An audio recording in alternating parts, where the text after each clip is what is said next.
fakt po, me datë 4 përsëri diaspora dhe gjithë Shqipëria do sparkojnë shesh.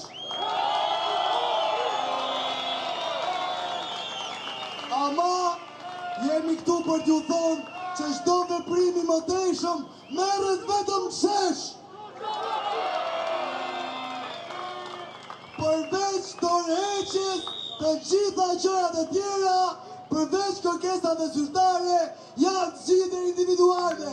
Çdo gjë tjetër vendoset në shesh. Demokracia bëhet këtu. Këtu vendosim ne.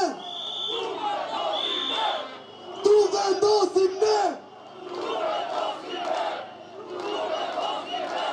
Këtu vendosim ne.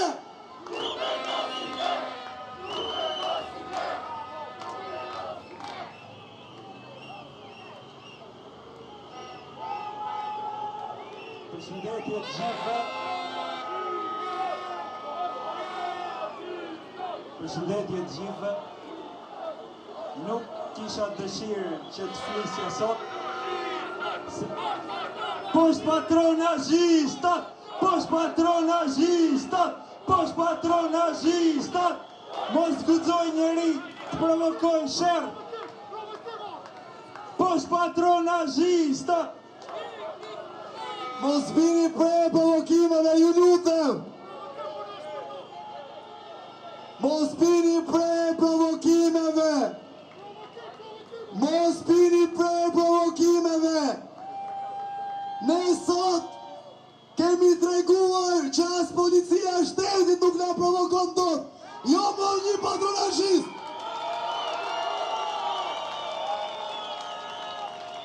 Kjo turm, këta njerëz janë provokuar prej ditës parë, po ne kemi treguar që jemi të vendosur dhe luftën e kemi me Edi Ramën. E çdo luftë tjetër që kemi, le të jetë për një moment dytë. Duhet fitojmë betejën me pushtetin, duhet fitojmë betejën me Edi Ramën.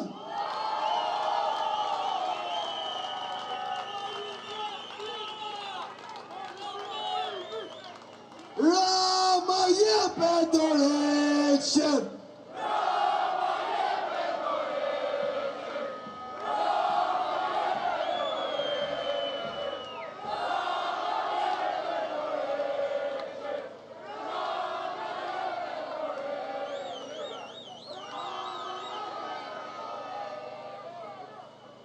Të dashur vëllezër dhe motra, një patronazhist nuk e ka problem vetën bëhet kurban, vetëm që të shpëtoj qeveria, po ne e kemi!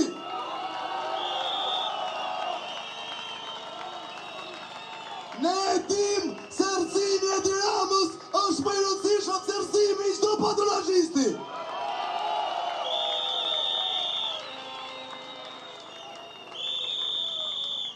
Ai nuk është vetëm krye patronazhisti, po me që e kam me merjak, ai është edhe kumbari i drogës edhe krimit organizuar.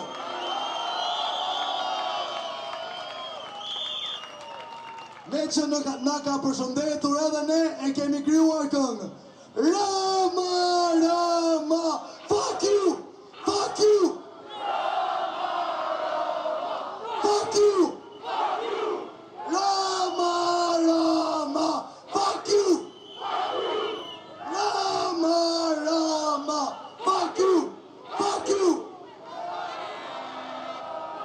Fuck you, fuck you. Jeni jashtëzakonshëm.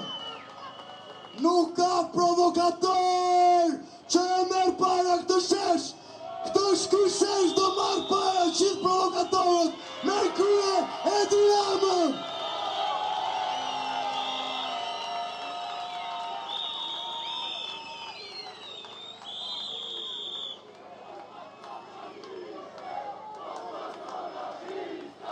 Posh patronazhistat!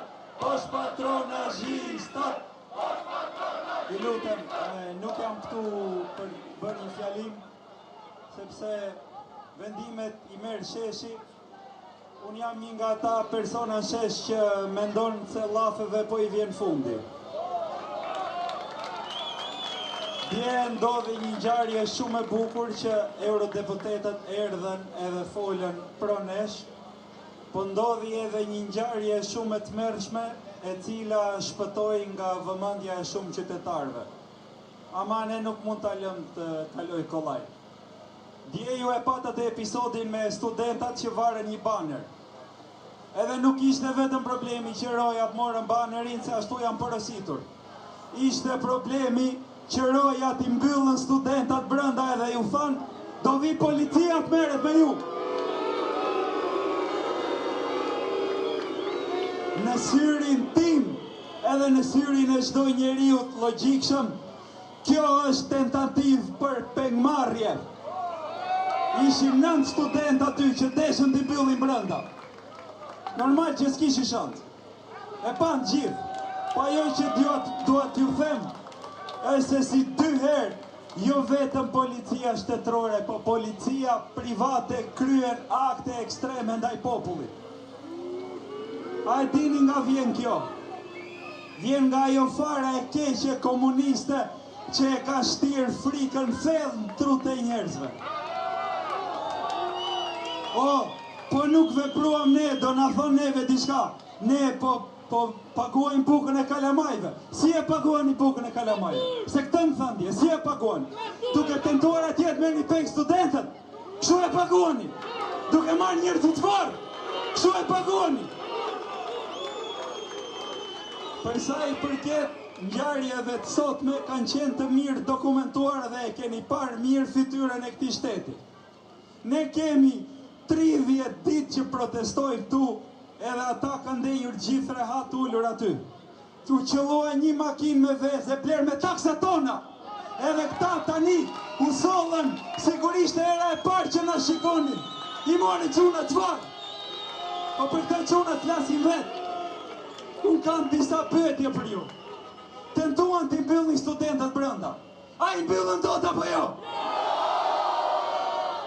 Tentuan ta pengojnë banerin. A e penguan dot apo jo? Kurse policia, strukturë goxha më organizuar, I arrestojnë. A I mbajti dot brenda apo jo? Po nëse vazhdojmë kështu, a do I ruaj dot nga hedhja në kosh apo jo? Faleminderit.